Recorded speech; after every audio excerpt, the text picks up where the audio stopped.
Mga tol, maaaring sawa ka na sa kaka-switch ng ilaw ninyo dahil sa sunod-sunod na brownout dala ng mga bagyo.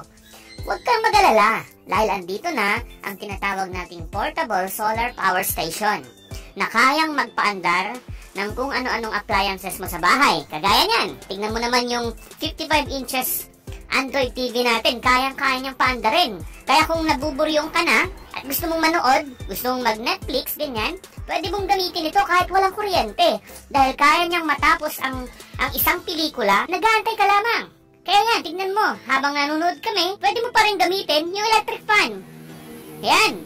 At hindi mauubos ito dahil pwede mo itong ilagay sa labas dahil ito ang maganda. Solar powered na rin siya, na may kapasidad na 78,800 mAh. Kaya, ano pang hinihintay mo? Napakaganda nitong portable solar power station na ito dahil murang-mura na ay di kalidad pa. Dahil heavy duty talaga to. Ayan, kung makikita ninyo, pwede mong ilagay sa iyong bubungan ang solar panel nito para sa ganon ay tuloy-tuloy siyang nag-charge. Napakaganda talaga at sulit naman.